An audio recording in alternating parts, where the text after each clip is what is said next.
All right, looks like we're live on the air and such. New computer, under $100. Yeah, well, anyway, it's my first interaction with Windows 10. Live on the air and such. Oh, that's loud. New computer. Okay, so it's working. So I can see the chat. Everything seems to be working. Yeah, so this is all kind of amazing that yes, in 37 minutes, it's working. Amazing. But yeah, I really don't like Windows 10 to start with, but we'll see how it goes. Yeah, I was still running XP on the other computer, so I continue. I might run it on this one if I can get it to work. I might go back just so I can use my video editor and all the other crap. But I figure I might as well take advantage of this for this room and see if it works a little better. I mean, it's obviously so far seems to be working fairly well. Um, not too bad. So, more on the subject of light, I think. And I was watching some more of the Feynman. You know, I've watched these lectures he's given many times, and so it's just kind of familiar. So I kind of like watching it. Just was, you know, each time you hear something a little different or a little more, um, and so I like that. Um, but yeah, I guess it's just everybody else is kind of tedious. The Susskind guy is, you know, his videos aren't much fun to watch. They really are. You know, it's all about the math, and you know, it's really not about anything visually conceptual. And it's all, you know, it's the abstract physics more than it is the practical physics like electricity and all that kind of stuff. So I do like other lectures just because there's more talk about mechanics, velocities and momentum and motors and all that electricity. But anyway, it doesn't really matter. I mean, yeah. So you know, well, anyway, so it's just, you know, documentaries are almost unwatchable because they're just such piles of shit. I mean, it's just very irritating. So you know, they normally go with dinner. Is it too irritating? Well, anyway, so that's how I end up watching old Feynman ones again, just because it's easy. Because I've been there and done that. And well, anyway, so in you know, the one he did in the 80s there at Auckland in New Zealand, um, lots of talk about Newton's experiments and such. And so there's one part where he mentions how Newton assumed light was a particle, or deduced, based on the fact that it creates clean shadow lines. And, you know, waves wouldn't do that. Waves would tend to bend around corners and, you know, fill gaps. And so, you know, I've always argued for this straight line force thing. So this is another one of these things where um, the Maxwell's equations, you know, where they drew the conclusion that light is like electricity or like magnetism, rather than the other way around, where electricity and magnetism are like light, and that they're traveling in a straight line. They're straight line forces. Um, they don't bend around corners. They don't fill gaps. And so gravity, magnetism, electricity, it's all straight line force, just like photons, like light.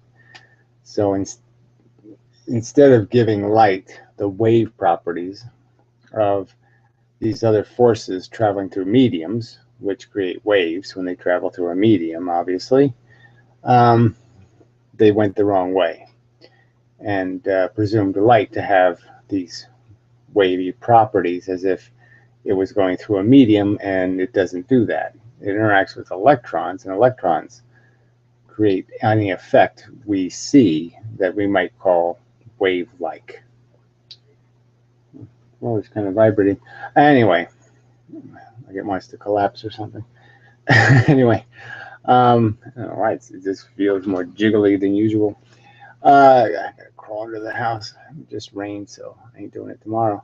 Anyway, I should have done it the day before, but it doesn't really matter. Different subject altogether. So Feynman's arguing in this, basically defending the particle perception. He basically says something like, well, Newton was right, but for the wrong reason, because Newton talked about the clean shadow lines as being evidence of photons being particles, not waves. And so then, but in that statement, Feynman also mentions how, well, Newton was wrong because shadow lines aren't even. There is diffraction. And so it's almost a concession that the shadow is bleeding into the non-shadow space, and the non-shadow space is bleeding into the shadow, and you have this unclean line. And that unclean line is basically the same unclean line you're maximizing the visibility of in the two-slit experiment. So it's all surfaces are creating diffraction. When light goes along the edge of a surface, it goes through a field of electrons and is diffracted. And the two-slit experiment, for example, maximizes that effect and makes it visible. But the effect still exists on a cast shadow. It's just that the effect is very small in comparison to the brightness of the light, of the contrast between the shadow and the light. As a percentage of that total light, it's too small to be noticeable, easily detected, the variation. Which is kind of a concession, in my opinion, that clearly the surface is what's causing the diffraction. It has nothing to do, in a sense, with the opening, because that just changes how far away the surfaces are, and it changes the percentage of surface to non-surface area. But that's pretty much all it's doing. It's changing how many photons will be affected, not much else. So, what do I want to make out of that? So, I mean, it's just more evidence, more reason to wonder why they just didn't draw what I think is the obvious conclusion, that photons don't do anything. Environments do things. So in this lecture, Feynman talks a great deal about the layers of glass and the Newton experiments with glass and Newton's rings, the concept, and so basically the change in the reflectivity of the glass based on its thickness. And he kept kind of weaseling out, kept trying to find excuses, not to simply state that the glass is causing the effect, the thickness of the glass. The glass is where the effect is caused. It doesn't have anything to do with photons. It has to do with structure. And you change the structure by changing the thickness. And that's not too bold a statement to make, that you have a certain number of atoms, and as you polish glass, what you're essentially doing is trying to make them all even. But maybe they can't be all even, just because electrically they're going to bond together better if they meet each other halfway, kind of thing. Like each line pushes a little closer because it isn't right next. So if I had a pen. So if I was stacking things and things had to be a certain distance apart, you could sort of understand that if I stack them perfectly evenly, I can't fill as tight a space that if I stagger their position. So if I stagger their position, they can be closer together than if it's unstaggered. And so not a perfect drawing, but close enough. So when they're even, this space has to be larger than when they're staggered. This space can be shorter between the two. And so glass wants to have this arrangement. It wants to stagger the atoms. And so when you're attempting to polish it, what you're doing is going from a minimal amount of stagger possible to push the glass into, to the maximum amount of stagger where it, is most staggered. And that's what's changing the reflectivity of the glass, is the amount of stagger created in the arrangement of the atomic structure of the compound. And clearly that would create different surfaces that the light is going to interact with depending on how thick, how many atoms you've knocked off, in a sense. Something like that. So where do I want to go with that? Yeah, so it's something like that. It just becomes a cycle thing. Each time you take a row of atoms off, you go through the cycle again, and then the next row of atoms, and cycle again, and the next row of atoms, and cycle again. So with every row of atoms, you just recycle through the same uneven imperfection in the surface. And that creates the phenomenon where you go from a 16% reflective index to a 0% reflective index. Although I think the 0 is pretty hard to actually achieve in practical reality. Anyway, might be unrelated. So, what did I want to? So it's just another reason to, recognize, that there's mechanical explanations for these phenomenon that they turned into mystical functions of the universe, as if it was a real probability, and it has nothing. There's no such thing as a real probability. There's only inevitability, and probability is just a lack of understanding of the circumstance. And the circumstance is that if you could have a photon hit exactly the same spot each time, it will do exactly the same thing each time. And so the probability would be 100% reflective if you could actually hit the same exact spot on the surface of the glass. That one spot would be 100% reflective.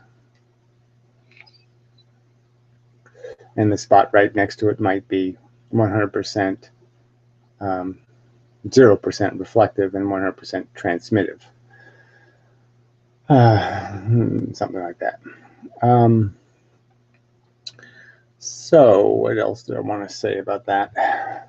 Just compiling all these different elements, into a coherent description. The other part I was thinking about is, again, this energy conservation and the whole idea of what happens when a photon goes into an electron. That it gives the electron directionality. It gives it acceleration. Let's put it that way. It accelerates the electron in the direction the photon was going. And through that process, it is releasing polarization. It collected photons of a certain polarization. Those photons will have to have the same polarization as the electron, so they're being converted, and that conversion leads to the expelling of the other polarization through the tangential dimensions when you're getting rid of the stuff. It's like the electrons have to stay, they have a size requirement. So if they gain something which gives them velocity, it means they have to give away extra. They have to give away the same amount of energy. Well, yeah, that's not the right way to say it. They have to give away the polarization is really all they're getting rid of. So it's always going back to this polarization argument. So when the electron is accelerated, that's when it produces the magnetic or electric phenomenon, the fields perpendicular to its velocity. And that perpendicular release isn't really a release, it's just a conversion of polarization. So while the electron is moving, I think it's only while it's accelerating. While it has velocity, it's not going to produce the effect. It has to be acceleration. So it has to be while it's gaining photons that it will release the polarization of those photons, as those photons will now gain the polarization of the electron, and it will release that eccentric polarization. Then the off polarization is released through the tangential dimensions. It's not released, it's converting what goes through it perpendicularly gets converted. So yeah, I have to say that more clearly. I mean, I could try drawing a picture of it. But it is always perpendicular, and it's not a gain or production of energy, it's only a conversion of the existing force into a polarized force. So it's just converting the gravity that's mixed polarization to a force that's of one polarization. Let's see. So how does it accomplish that exactly? That's the mechanism issue that I have to come up with. But I think it can be seen as like the spokes of a wheel. So the electron has a rotation. And when something goes through it sideways, it will hit one of those spokes and shoot out something that's in a spoke position. So it's that polarization. But where does it get it from? How does it maintain its... It has to keep filtering. So, I mean, it's changing the polarization, which means it has to be, if it's letting everything go in one polarization out of its perpendicular dimensions, it means the polarization that wasn't that polarization has to still be in the electron somehow. So that's the part I got to explain. I have to think about that one. It's probably because they fill the range of polarizations, but I don't know if I want to get into that. So yeah, so I'll write that down. That I still have to work on the accelerating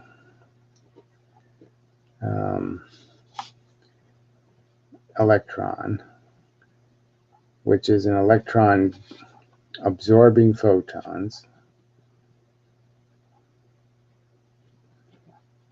Okay, which means it absorbed their momentum in a direction.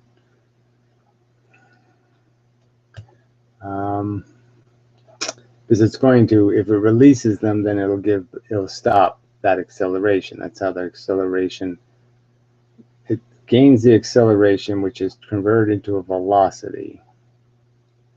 And so the velocity is given, so the acceleration is maintained as a velocity, an increase in velocity. So that's what acceleration does, an increase in velocity. And then it releases, when it releases the photon, say like in the example of glass, where the photon goes through the glass, transmits its energy through the electrons, then the electron emits the photon at the other end. It gives back the velocity. And so that's the equal but opposite reaction. Okay. Now the question is, during the acceleration process,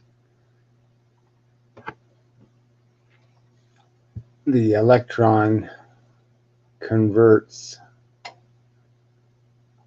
gravity going through its perpendicular dimensions. It changes the polarization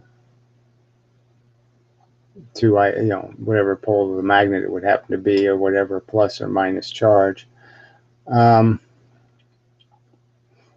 Okay, so I still have to come up with the only way a photon could be absorbed is it has to be coming in the same direction as the current. The frisbees have to be the same. I mean, if we think of an electron as a galaxy, it has a plane to it, a flatness, and the photon has to be coming in at the same vector.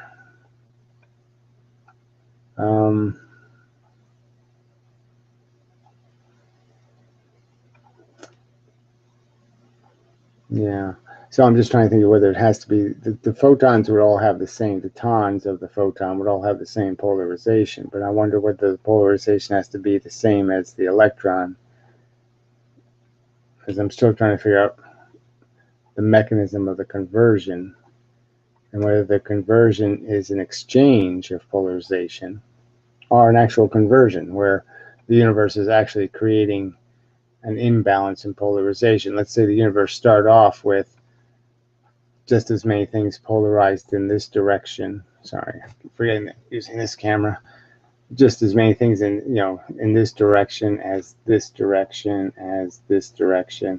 So if you thought of it, the universe starting off with an equal amount of all of those, you can either argue that they're exchanging them, that is, whether if something admits one going this way, then it had to absorb one going this way, or whatever the opposite would be. Or whether you can change polarization from, say, this to this without any losslessly, without any consumption of energy. So that would be the question, is whether polarization is something to be created without having to expend any energy, just through the normal interaction, and it just consequentially produces polarization. So it might be that polarization doesn't require any energy. It doesn't require any energy to convert a photon from this to this. And that sort of would makes sense, because there's no obvious heating or energy consumption. Nothing's destroyed when photons go through a polarizing filter beyond the amount of photons that are destroyed by the filter. The bars itself are wiping out some of the photons, but there's no energy used to convert the stuff that is almost the right polarization, is all converted to the one polarization. So that doesn't take any energy. So it's like if I'm throwing frisbees at the jail bars, and I'm throwing the frisbees at kind of not perfectly straight angles, they squeeze through the bars if they're close. If they're this, they're going to get blocked. But if they're this, they'll squeeze them straight. So the bars will actually bend all the frisbees into one perpendicular polarization. All right, so that makes sense. So it doesn't, so during acceleration, something happens to the electron that allows it to convert the mixed polarization of the gravity. So the gravity is coming in at all kinds of different polarizations, and it converts that mixed polarization, all of them, to one polarization.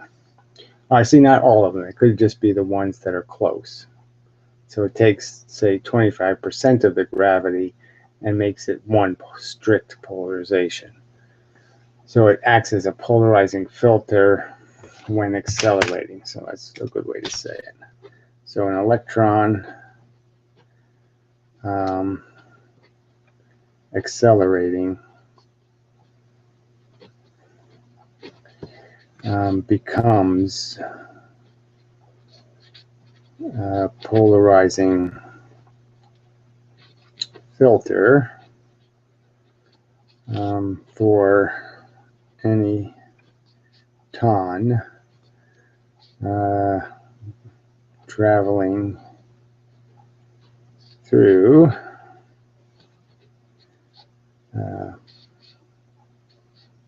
either of the perpendicular dimensions.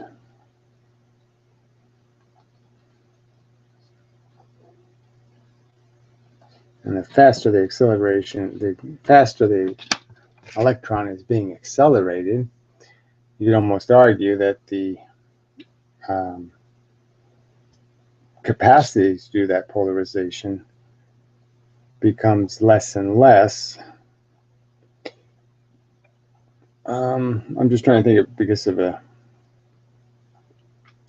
because the amount of elements in that dimension are becoming less and less. I mean, as you accelerate an electron, you start to lose your dimensionality. So you go from I think I kind of like this metaphor of the tank tread. And that if I made the tank tread very tall, then it would move kind of slowly.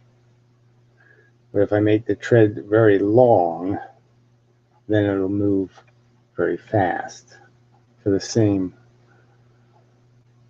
you can't say the same amount of rotation, because it would still be, it still would add up to this. See, I have to think about that. I mean, I have to see, this is where you have to visualize things, and it gets kind of complicated. I mean, the surface area is still the same surface area, no matter what shape the circle has. So, in a sense, that's not a very good metaphor. Yeah, so I have to come up with a better metaphor for the fact that the wheel is getting flatter as the wheel accelerates. Yeah. It's losing its up and down, and it's left and right when it's going forward. So forward is this way. It loses this and this. Obviously, when you're going the speed of light, all the bits are doing this. None of them are doing this, or this, or this, or this. Obviously. Anyway, so I still have to think on that one. All right, so the question will be, you see, there's no effect if I put electricity through a wire and then I take a magnet and try to induce electricity. I can induce a current added to the current that exists, but I don't think I'll do much to stop the current that exists. That won't affect electrons already accelerating. But I guess it would depend on the strength of that magnet. I have to think on that one. It seems like there's a real, there's some reason, I have to think about it, but where the force of magnetism, or an EMF field,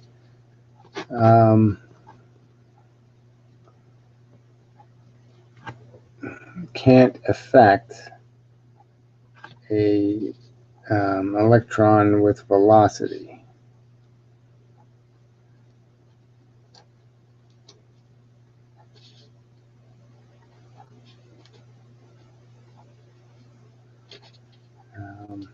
I'm just thinking of the example. I could take a magnet and I could put it next to an electronic device, and I won't screw up the device. It'll still work. So I won't be pushing the voltage out of the wires that the voltage is traveling through. Where if I take a wire with no moving charges in it, it will induce the movement of the electrons. It will accelerate them to essentially evacuate the wire. Yeah.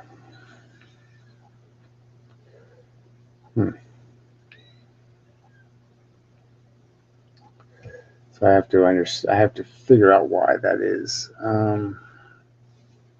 So yeah, that's a question mark. Why are accelerating? Let's see. Why are moving, not accelerating, moving electrons? See, it's really a question of whether the electrons are moving or whether the force is moving between the electrons. Like they're just passing on the photons of the electricity. Why are the moving electrons not affected by EMF? Something like that. All right, it's like charges repel, then why do photons stick together? Protons. Well, you say protons stick together, and they don't. They also don't like each other. So that doesn't make sense. I mean, I think that's what the neutrons are for, is to create a mechanism to hold the protons together, you know, to hold them in the same arena. So, I mean, I'm just saying that's probably their function. In most cases, right, you can't live without the neutron. The only place you can live without it is like hydrogen or something, right? I mean, you can have a hydrogen atom without a neutron in it, right? I think. But I mean, bigger atoms, you have to have neutrons. So the neutron's probably playing a role in, it's not as neutral as it sounds, I guess what I would argue. The neutron isn't really neutral. It's, let's see, what's the right way? Well, maybe neutral would be the right word. It's halfway in between an electron and a proton, right? So it still has a charge differential with the electron and has a charge differential with the proton. So it is a attractive element to protons, but it's only half attractive, and it's a half attractive to electrons. So being a neutral doesn't mean you don't have charge relevance. It just means that you're not a full opposite charge. Yeah, so that's probably a good way to say it. So there's a half charge attraction between neutrons and protons, and between neutrons and electrons. There's a half charge attraction.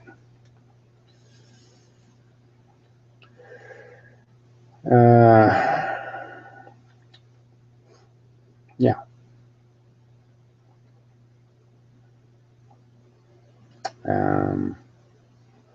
Yeah, I'm just trying to think it through. Yes, it's the only one that's the same charge as the repulsion. So there has to be attraction when they're not the same. And the neutron is not the same as the electron in charge, and it's not the same as the proton, so there has to be attraction. That's an easy deduction, yeah. Well, I mean, isolate is a tricky word. I mean, obviously they can control the emission of a neutron. I mean, that's what an atomic bomb is doing, basically. It's causing a neutron chain reaction. So that's what causes a nuclear explosion, is you're sending a neutron into the nucleus of an atom, and the neutron is basically causing the atom to break down and release 3 more neutrons. So, you know, with uranium atoms, I think it's 3. So for each time a neutron goes into the uranium atom, it releases 3 neutrons. So you can see how that would add up to disaster pretty quickly if each one of those 3 then will create 9. And then those 9 will create 28 or whatever. So, I mean, it just keeps multiplying and causes the chain reaction of breaking down all the atoms because you keep creating more neutrons, loose neutrons.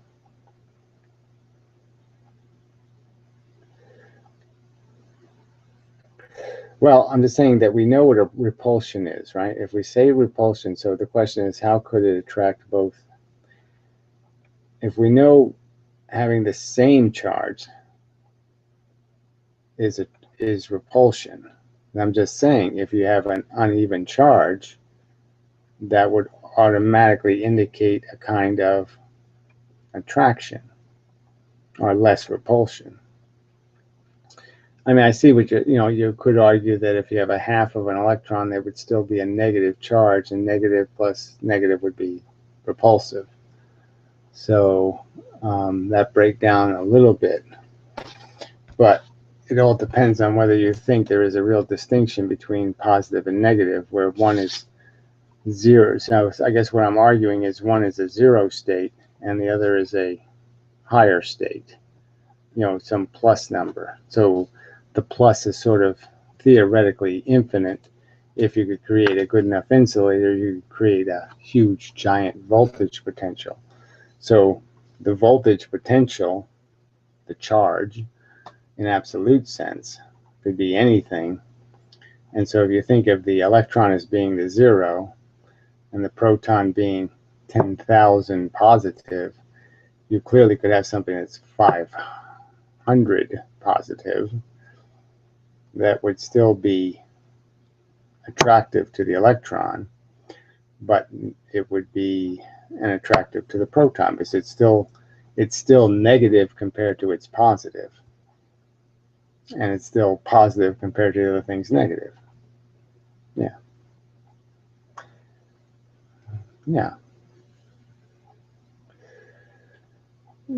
So I think it is linear. So I don't think that you could have a half an electron. If there was such a thing as a half electron, it really wouldn't be qualified as saying, you couldn't say it has a negative charge. It only has a negative charge relative to the proton, but relative to the electron, it has a positive charge. You get it? So it really is strict. So it's only same charges that are repulsive, and anything that's not same will be attractive. I have to think on that. I'll write that one down.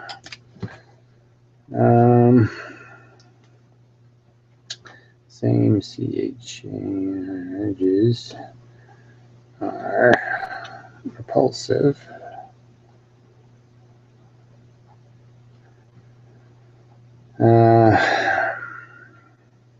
Anything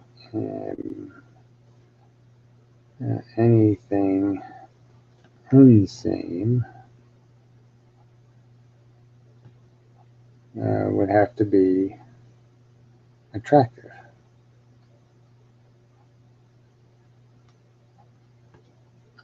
Because the potential is lower. It automatically has to be attractive to a charge because it's a lower potential. But it's still higher than the proton. See, that's where I'm, okay. So if I'm half of a proton's positive charge, then I'm still attractive to, obviously I'd be attracted to the electron because the proton's already attracted to it. So that works out okay. And if I'm only half as positive as a proton, it'll perceive me, right, as a negative, I think. Yeah, so it's just this linear argument. If I'm, whatever that is, try office. No, I'm not going to do that. That's something annoying Windows 10 does. So anyway, oh, you were lagging. Great. Yeah, I was probably lagging because it was trying to sell me a product. It's just, it's just so stupid. I mean, like I said, I really can't complain though. This is really quite a nice computer for under $100. Anyway, can you repeat your idea on the neutron and how it can attract both? No, I'm not going to do that because I'm not sure of it. I guess all I'm saying is if the nature of attraction is a difference in charge, if something's less positive than you, it'll look negative. If something's more negative than you, it'll look positive. Something like that. Oh, here we're lagging. Oh, okay. That makes more sense. Are all protons equal then? There seems to be a tendency here, but by equal, you could argue that galaxies have a certain range of size in space. That they've found a couple of these mega giant ones, but they're still not like 10 million times bigger than the other ones. They're like 10,000 times bigger or something, or 1,000 times bigger. I don't know what the exact number is. So you could say that there's a range, because we really can't measure that accurately enough. But it does seem like photons are photons are photons are photons, right? It's all the same ton. It's, and it's just the same thing. And so, it seems like electrons have the same kind of mechanism where they can't gain. Let me see.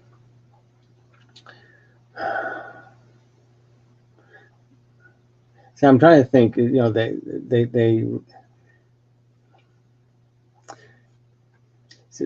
think they really do. They can't gain mass. So I think they really are rigid. And so I think when they do get accelerated, they have to release mass in the tangential dimension. And then when they release a photon in the forward direction, they have to absorb mass in the tangential direction. So the deceleration causes a reverse in the polarity of the field created around them. So yeah, I think that has to be. I think that is probably a rule. So I think generally speaking, I would argue that all these things are made out of these tons. So the electron would be a hurricane, and then a proton would be an even bigger hurricane, but spinning the opposite direction. Something like that. And the spin that's creating polarity, or you could even argue it's the angle they're spinning at. The proton is, spinning this way. The electron is spinning this way. And somehow the electrons spin around the proton. There's some kind of configuration, some geometry that holds them together. Because of the fields created around them and what they're expelling. And again, they do this expelling out of the tangential dimensions. So whatever way they're moving, it's the perpendicular dimensions where they're releasing any force that is going to hold them together. And the force, again, is made out of these little tons, the gravitons that are really just a form of photon that doesn't have a frequency. And therefore it can't get absorbed by an electron. It can only pass through an electron. Okay.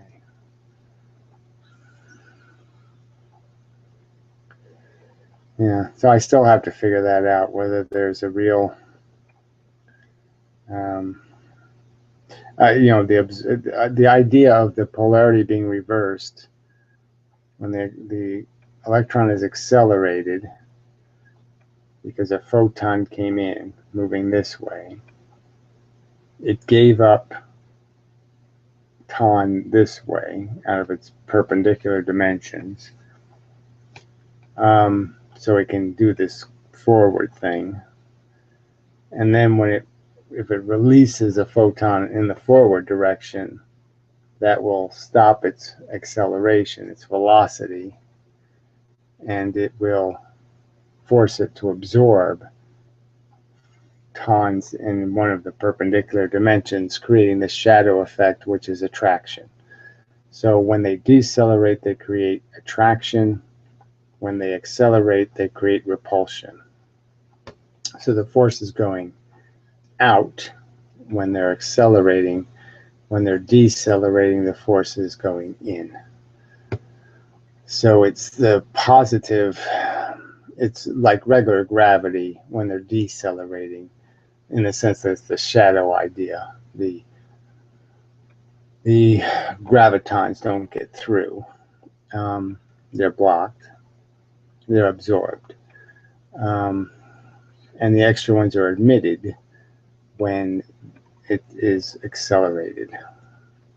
Okay, so that might be the way to do it. So acceleration causes out.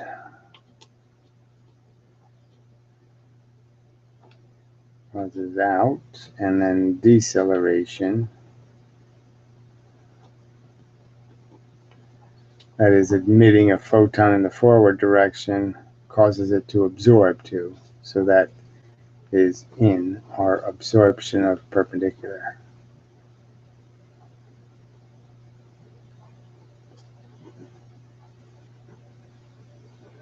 Yeah, so anyway, that's really is, these are really important technical aspects that I really have to start getting right. If I'm going to, I just have to do the more worky part of making sure I'm saying it the right way. I think the school of fish analogy does enough to give the idea of it, where you can kind of understand if there's 1,000 fish, and there always has to be 1,000 fish, and I put 2 fish in going one way, that I have to take 2 fish out going some other way. And the school will slowly move in the direction that I put the 2 fish in, theoretically.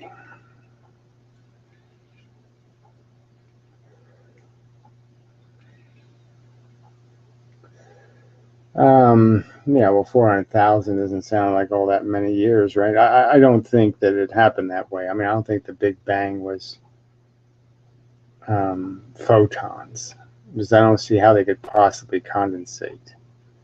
If you think about an idea of a plasma exploding, or just photons with individual vectors, as they get further and further away from the ground zero, the bang, there's less and less chance they'll intersect with each other, because the distance between them is increasing, not decreasing. So it's pretty hard to understand how the Big Bang actually works, if, in my opinion, unless you put a shell around it. So I think the Big Bang already had to have some kind of something to create the pressure. It's like a pipe bomb. There's no pipe bomb unless you have the pipe. Without the pipe, there's no bomb.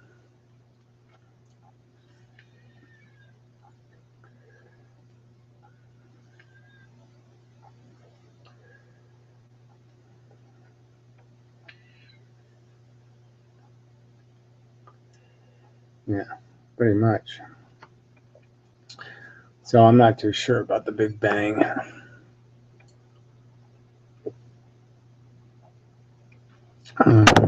I'm certainly not convinced that these super dense objects that we see, 15 billion light years away, could have gotten where they are, so to speak, in the condition they're in the day after the Big Bang or something. And it took 15 billion years just for them to get where they are, probably. So any estimate how old the universe has to include how long it took the stuff to get to those positions, or to get to those sizes. And it sort of doesn't make sense intuitively to argue that these supermassive objects that we see very, very far away, they're supposed to be very, very old. Well, they have to be, or could possibly have been formed in a early stage of a Big Bang. They're late stage objects, not early stage objects, if you think about it.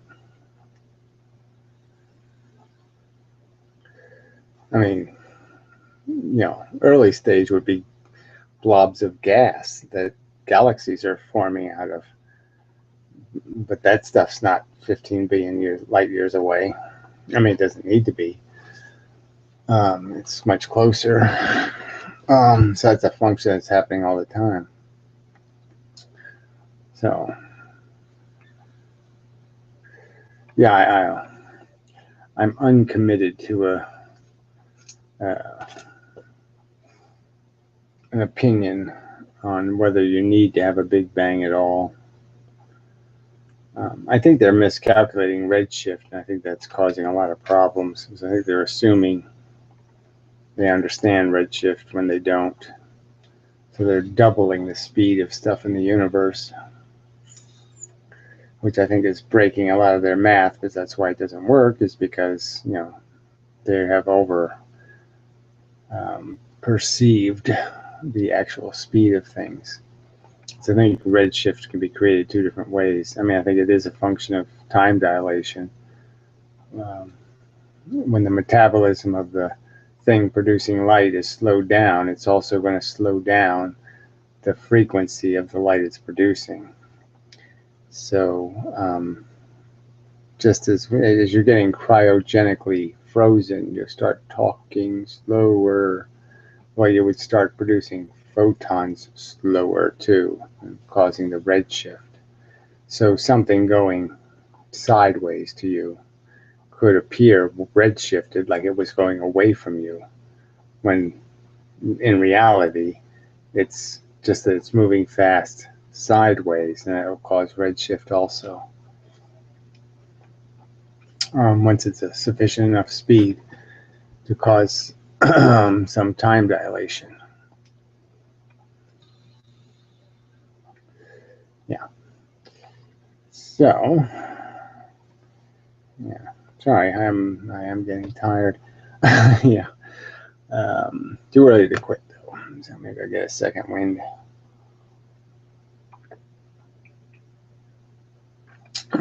Or something like that. Yeah, this new computer is dead quiet. You don't even hear it.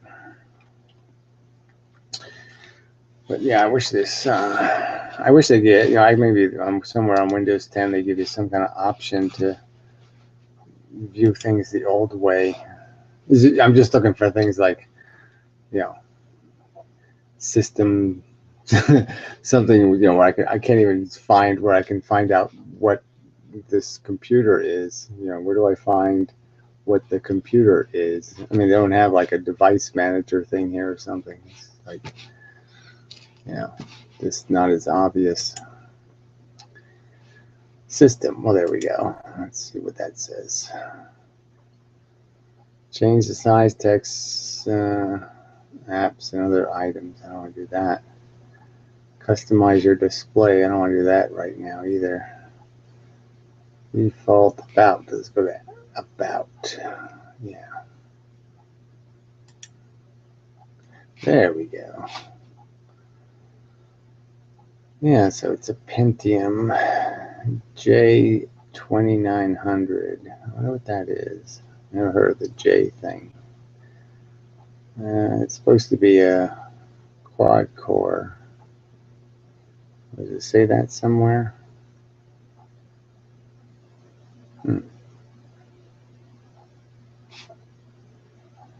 No. It should though, right? How do I see it? Well, I guess maybe I can. Well, I'll look at this stuff later. What am I doing this now for?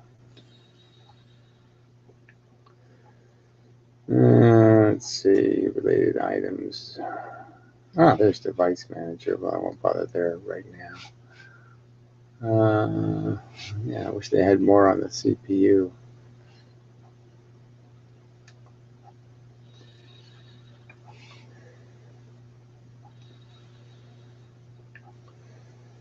Well, it must.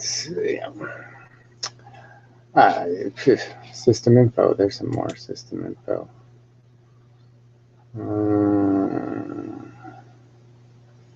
It just doesn't say anything.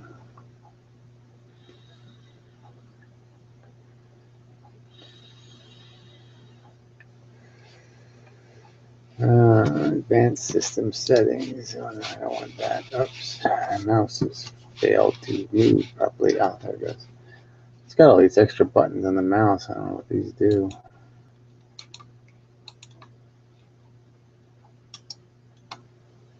What do these extra buttons do? Yeah, I mean, not doing anything. I'll have to figure that out. Anyway, I'll leave you alone. Device manager. Well, I guess I should look in the device manager. I'll be able to see what the CPU is. Theoretically. Let's see.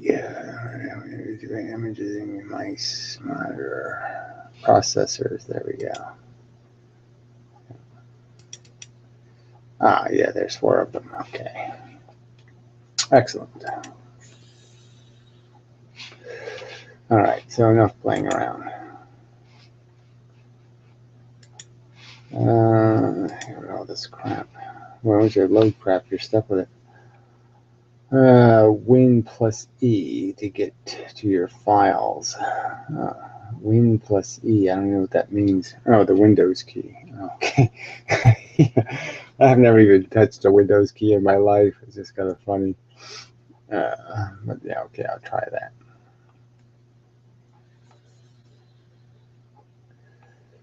Yeah, I just like the, I really like the old, 3.1 Windows, whatever.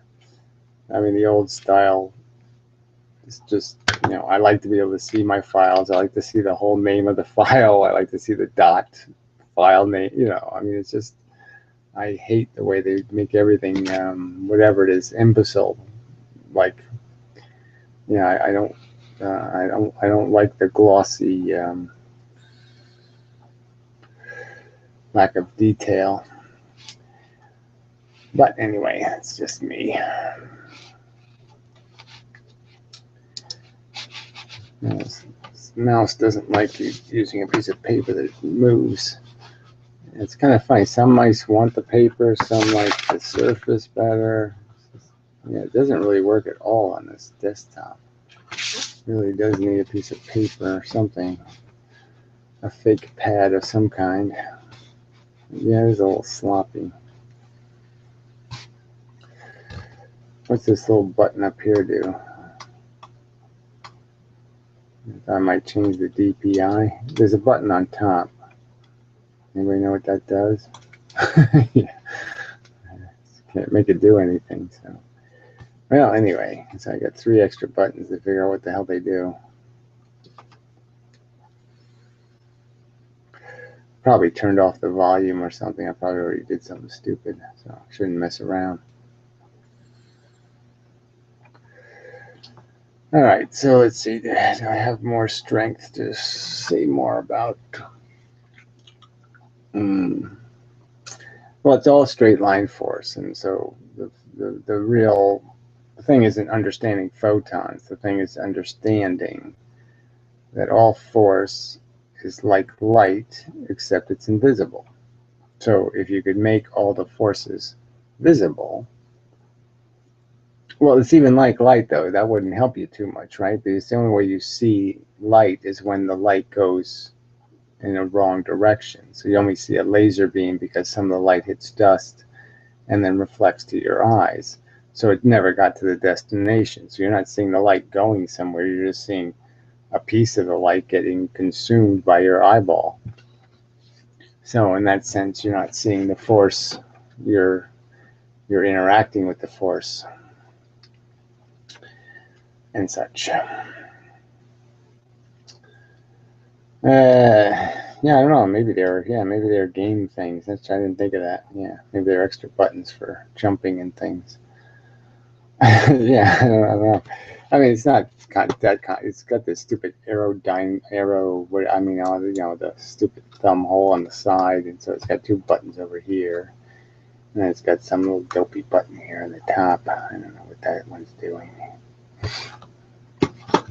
I mean, sometimes those are DPI buttons. You can change the DPI, but I don't. Nothing flashed on the screen. So maybe maybe I got to find the Dell software, and load it. It doesn't say Dell on the mouse. Search. So It looks like a Dell thing though. You know, it matches the keyboard, and that says Dell on it. So it must be Dell authorized.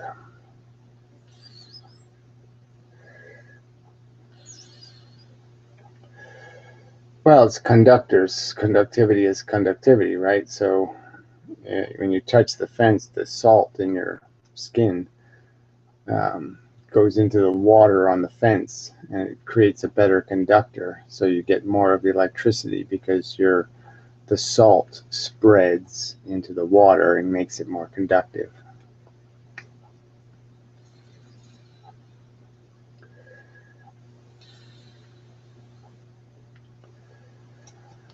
So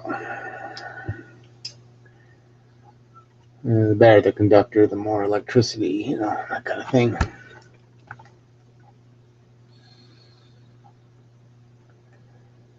And such.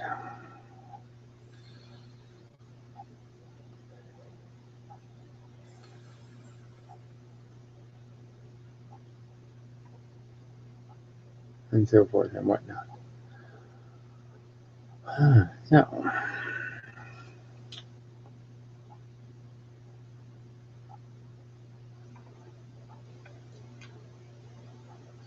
what is this? I'm Cortana. Ask me anything. What's a Cortana? Microsoft is really queer. Why would I mean, what do you mean, ask you anything? How can I, you know, trip Bill Gates and make him fall down and hurt it himself? I mean, what was ask me anything? I mean, just what is that? Ask me anything. Yeah. Yeah.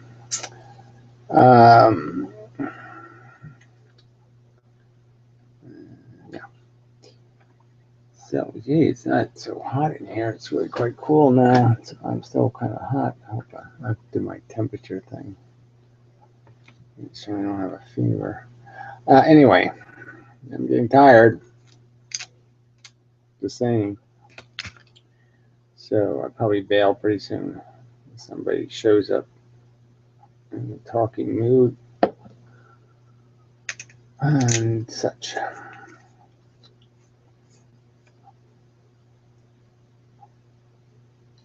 Yeah, well, I figure it does searches, but I just find it kind of obnoxious that it takes up so much space. You know, it's just kind of like rude. Like, why would I want that thing sitting down there?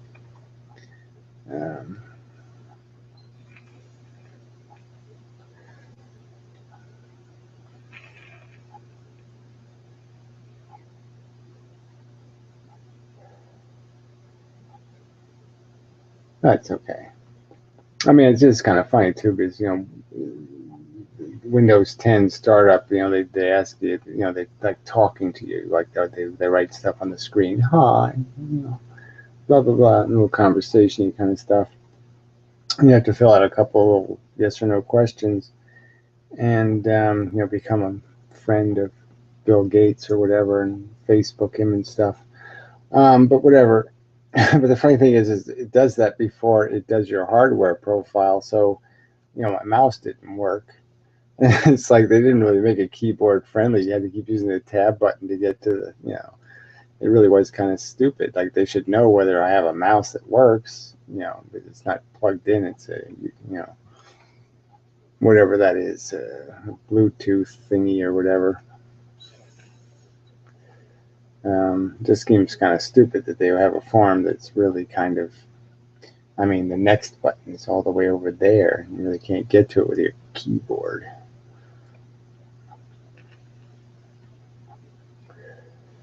But anyway, you know, I'm not here to talk about Windows 10. I only have limited experience with it anyway, so I can't really judge. And like I said, I might not even have, you know, it might be very limited, because if I can get my XP hard drive to run and get the drivers to work, I'll probably just do that. Although it would be interesting just to see what a 64-bit OS does in terms of, I'll have to see. I'll have to see how many browser windows I can open and how fast they'll jump around and all that shit. I mean, I wish I had video editing software I could load on both computers and just do a real test, but I don't.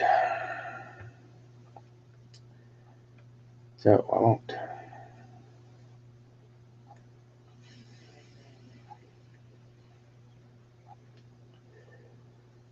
So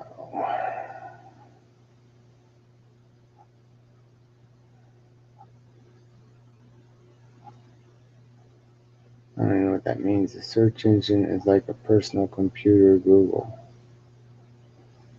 Not a proper sentence.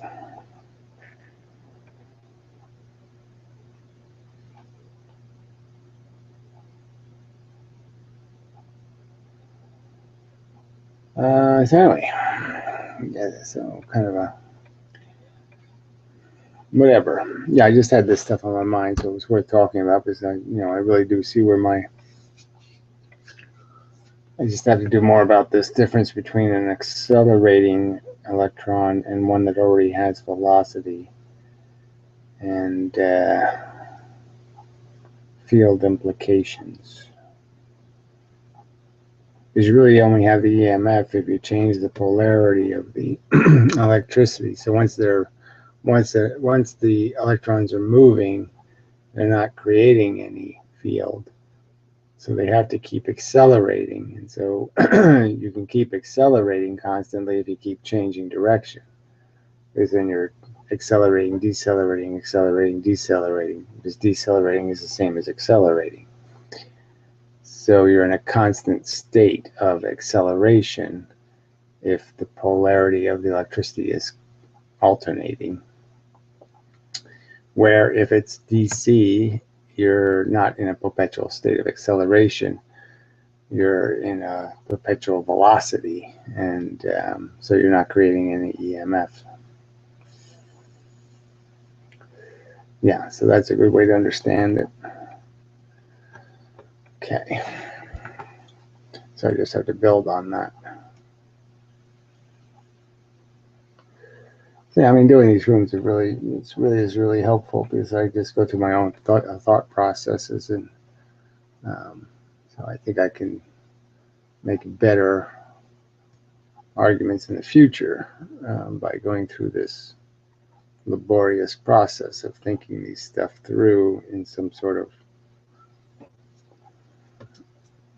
where you actually have to say it way. Because sometimes when you're just thinking it, you're not thinking it through. When you actually hear yourself say it, you say, wait a minute, that doesn't quite make sense, because you actually hear it. Yeah, sometimes you need to hear it to know how stupid it is.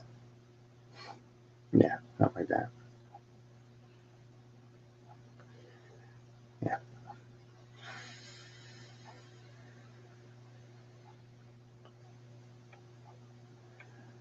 Yeah, I got some new nicotine juice today, and I got some menthol crystals. So they're kind of nice. So I usually don't use flavored vapory stuff, but yeah, the menthol's not bad.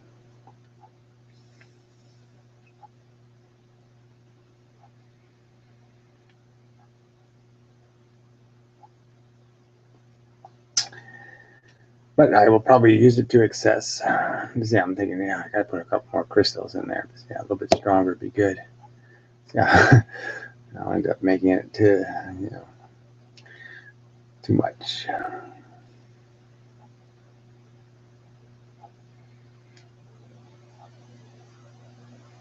But I like it that way, sort of. So that's not necessarily a bad thing. All right, let's see if I have any other news. Yeah, all my websites should blow up any time now. This GoDaddy will cease to. Well, my old account will be destroyed, and I'll have my new one, and then I'll have to switch everything over. So,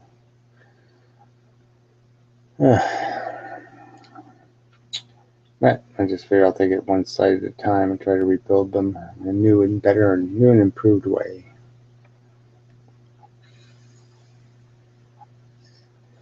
something like that.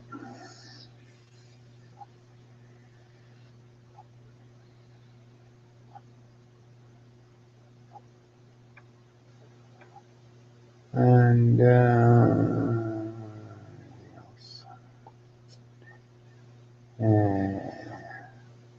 There we go. I think it's like, oh, okay, that's the iPhone thing. Yeah.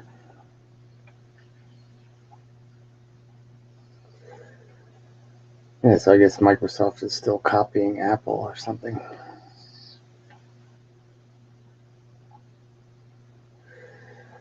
Yeah, well, I don't know about this expansion thing. Like I said, that's part of their miscalculation regarding redshift. If they've overestimated redshift, then obviously their understanding of this separation would be exaggerated, and so things aren't moving apart.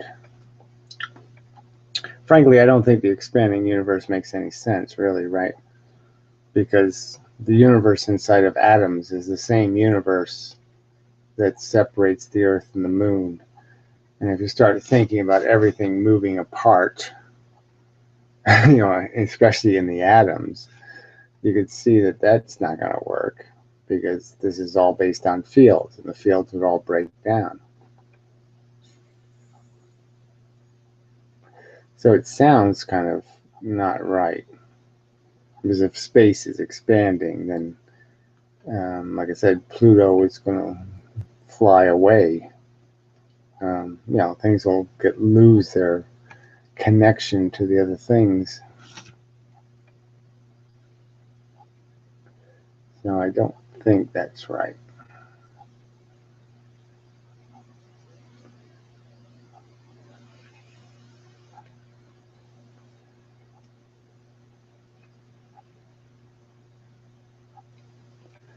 I mean, it would only make sense if you thought the Big Bang was a really slow explosion. Really slow. Then it's sort of, you could make sense out of that. Because as it gets further apart, it starts separating. But I mean, it still doesn't make any sense. Unless there was a really slow explosion of very big things, like the moon blowing up into 5 pieces, and 5 pieces break up a little bit, and then those pieces break, so it starts breaking up as it goes further out, rather than starting off as very small things. So it's almost like you have to think of the Big Bang as being big giant chunks accelerated, and then the chunks fall apart through the acceleration, and something like that. So I don't think it works.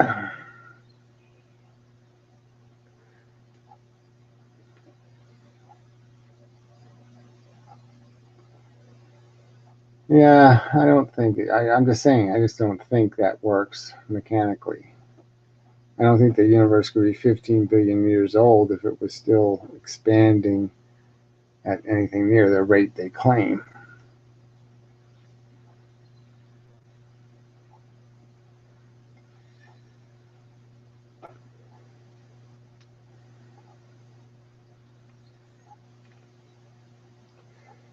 There's just so many elements to it that are very complicated.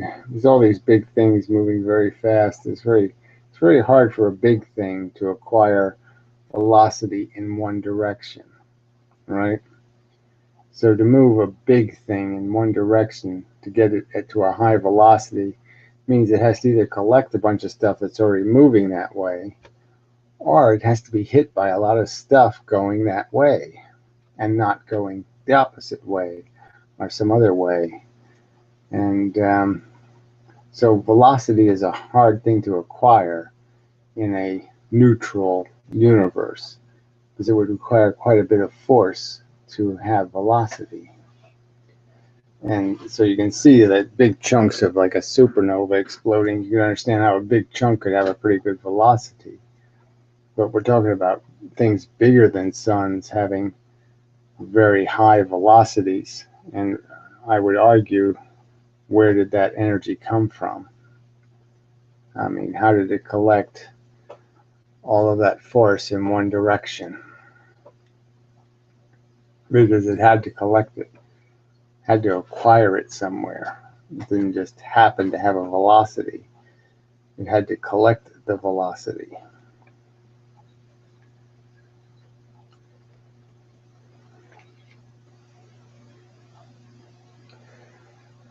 So that's another piece of physics they got to fix. Is that just don't make sense.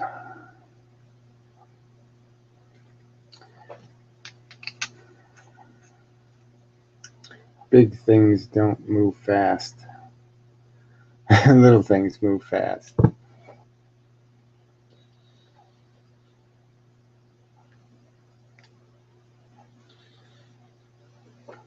I mean, clearly we're moving much faster than the sun, and the moon is moving much faster than we are. I mean, everything, as you get smaller, the stuff goes faster because of the, we're moving as fast as the sun plus the orbit of the Earth. The moon is moving as fast as the sun plus the orbit of the Earth plus its very slow orbit.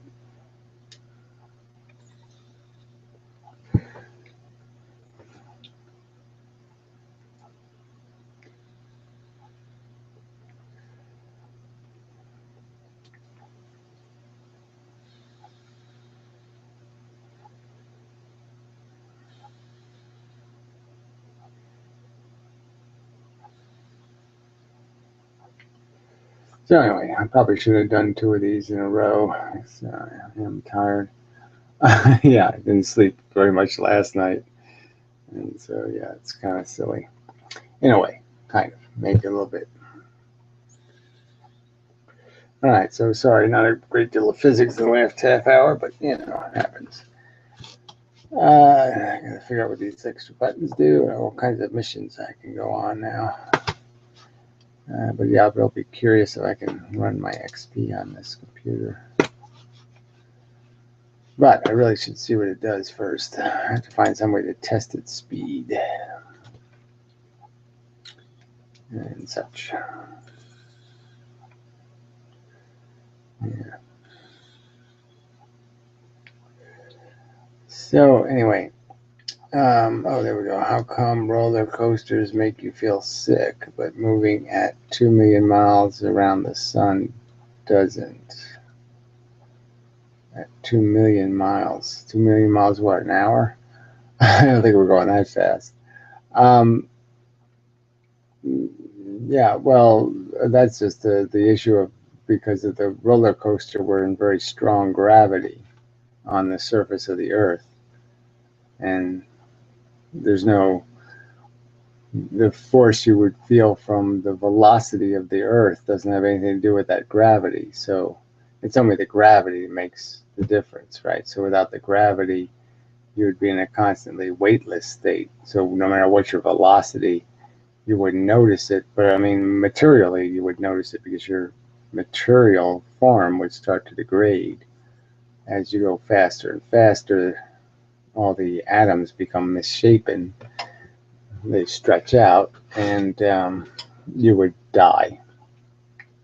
So you would definitely feel sick first. If I moved you very fast, 100,000 miles a second, yeah, you're not going to be in very good condition. But the very relatively low speeds we're moving at by comparison, I mean, if you collected all our rotational speeds, it probably still only adds up to like whatever 100,000 miles an hour, compared to 3 million, that light's moving a second, meters.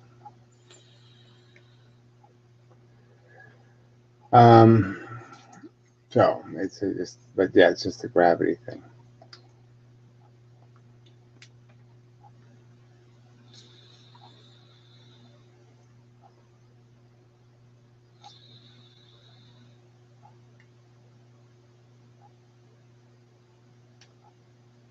See, we're in as far out as the Earth is, the gravity effect from the sun is incredibly weak, and we just don't realize that the surface gravity here on Earth is 10 meters per second per second. of gravity from the sun at this location is 0.003 meters per second or something like that. It's incredibly small amount of gravity that we're actually feeling from the sun. So obviously when we're moving through that gravity, it's such a weak gravity that we can't detect the change.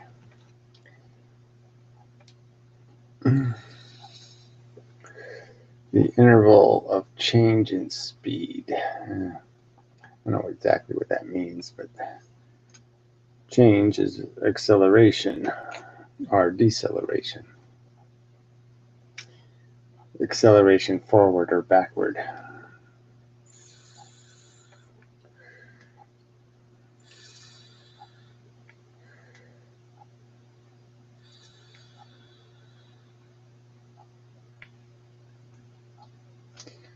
Get a good hit off of this thing for some reason. Yeah. Battery's weak or something. Huh. Anyway, not your problem.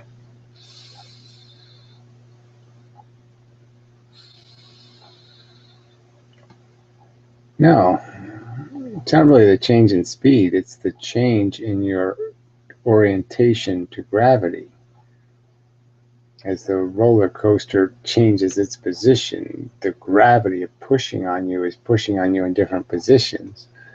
And clearly, if you go upside down or something, the gravity is exactly the opposite. So, yeah, that's what's making you feel sick, is that your internal organs are moving in different directions and they don't like it.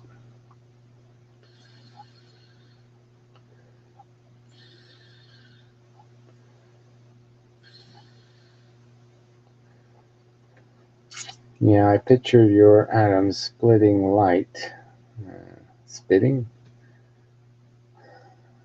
to accelerate you in other direction. Yeah. Well, what I'm saying is you have to sort of think of the thing has to roll, and for it to roll in a direction, there has to be an imbalance. So it has to stick to the surface. So if you thought of a perfect circle, you could almost say that there's only one spot hitting the road, right? If I make a perfectly flat road in a perfectly round circle, I only have one millionth of that circle that actually is hitting the road. So there's very little friction, so to speak. And as I flatten the circle, there's more and more friction. So you can get the idea that the spin would cause it to roll, kind of an idea. I mean, I'm not saying there's an ether or a road. I'm just saying the idea is that more stuff is going in the direction of your velocity, and you're constantly reshaping your eccentric orbit in a new position. So even though you're still traveling in a circle, you're traveling in a circle that keeps going forward. So the real shape of the circle is deformed lengthwise. So it looks like a circle from your perspective, but if you saw it over time, you would see that technically it's misshapen because they're all ellipses now. And so your ellipse gets wider and wider and wider the faster you go. You're basically just losing those perpendicular dimensions. And like I said, if you get up to the speed of light, you've lost all your perpendicular dimensions, and now you only have mass in one direction, forward.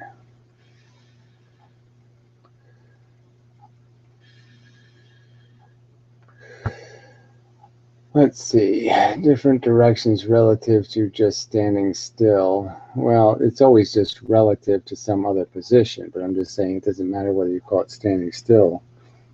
I'm just saying your velocity is absolute.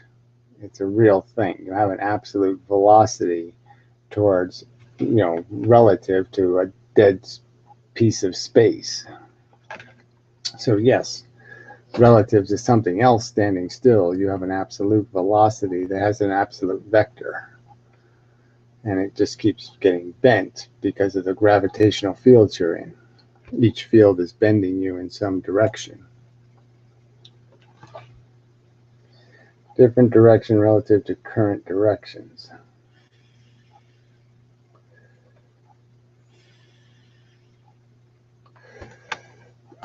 Yeah, well, technically, there's no you, right? You're just a pattern. And all the stuff is moving, and you're just the color of the stuff moving or something. You're a pattern. You're not really stuff. So you've been filtered out of. So it's like if I said this the other night, but I mean, you could take the pixels on a screen, and I'm just saying if you randomized all the colors, and then you could make it appear like the pixels are moving across the screen, when in reality all you're moving is the color. So as my hand moves across the screen, the pixels that are on my hand over here don't actually move over here, just the color moves. And that's kind of how we're behaving. We're not really matter moving, we're just polarization moving.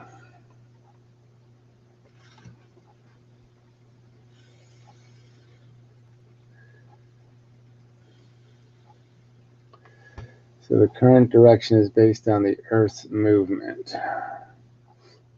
Well, I'm just saying it's one level compounded on the Earth's movement. So it's everything the Earth is doing plus what you're doing.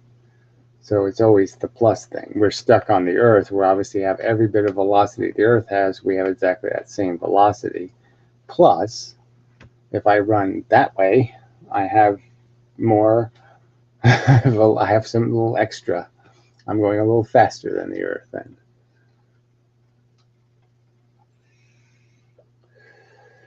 If the Earth is moving left at 100 miles per hour, then I move right at 1 mile across its surface, my brain will get jostled. Well, I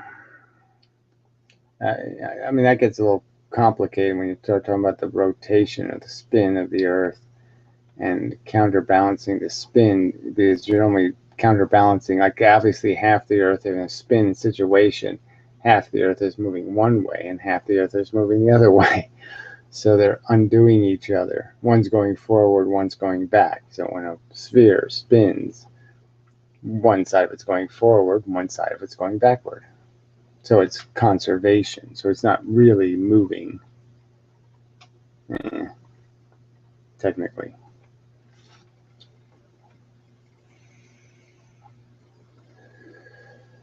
Let's see, the roller coaster is slow, but again, this doesn't matter. The gravitational g-forces aren't slow.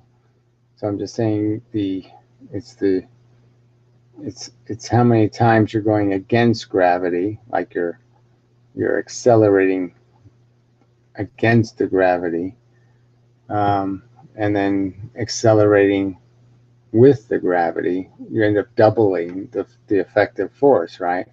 So you're just never balanced to the gravity, and that's what's making you sick, is that you're constantly not at balance with the gravity. So it's moving your junk because you're constantly accelerating and decelerating inconsistent with the 10 meters per second that gravity wants to move you in one direction, and you keep going all kinds of directions.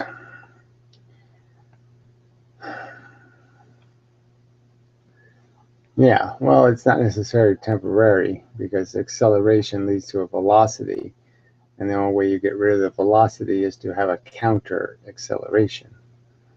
So not necessarily temporary. Why would it have so much effect? Let's see, but so slow. Why would it have so much effect? Well, again, it's the gravity thing.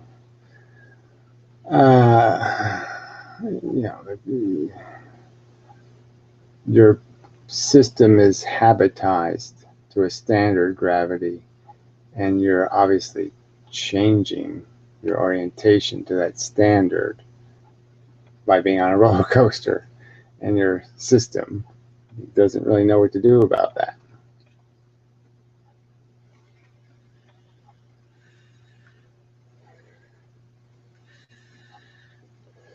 Yeah, well, to have any real substantive change, you have to go very, very, very fast to start really deforming atoms. You're talking about incredible speeds. Speeds we'll never even come close to even imagining.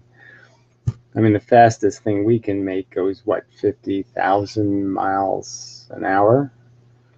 Not very fast.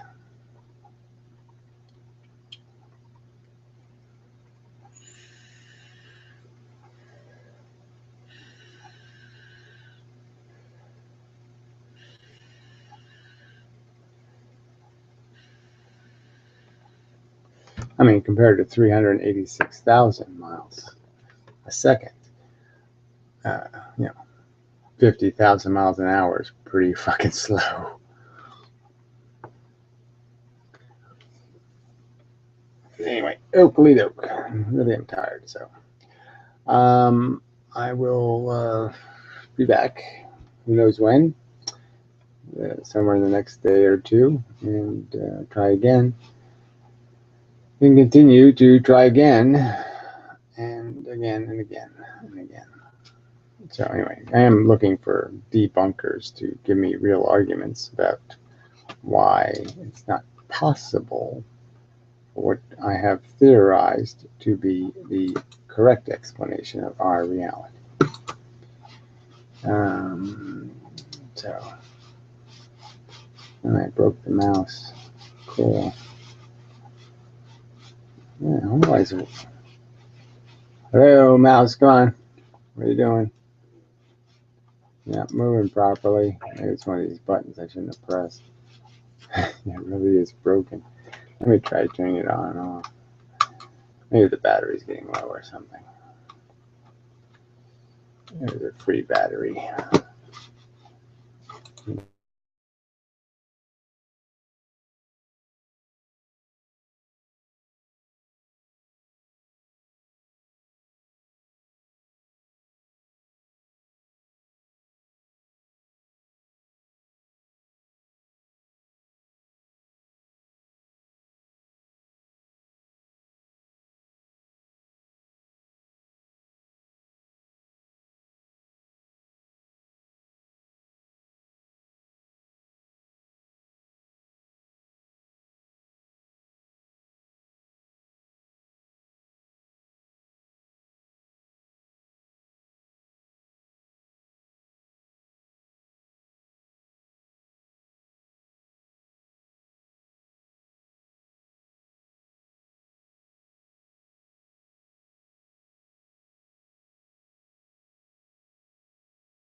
All right. I don't know. Anyway, I think I'm back. I don't know if I was always here or not, but anyway, something went wrong. So I think the battery on my mouse is weak or something. I don't know. It keeps fucking up. So Windows 10 feature, and I don't know if I don't have any batteries like handy here. They're all dead. Yeah, let me try this one. Let's see if this is the problem. I think it's the problem. Come on. Second thing open there.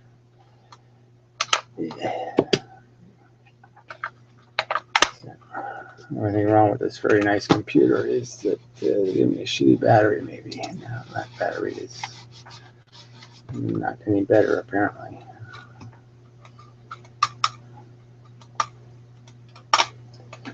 Yeah, this is going blinky, blink, blink. Blinking at a very high rate.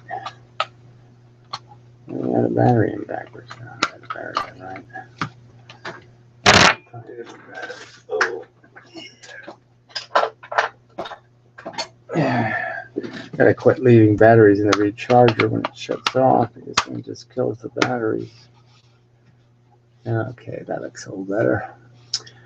All right, so anyway, yes, so we've done our job, I think. So I'll end this now and say thank you very much and so forth. And I can't see the chat, so I don't know if anyone's chatting. I wonder if this chat inside the room is still empty. Yeah, I don't know what that's for.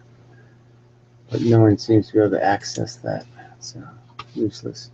Anyway, till next time and such.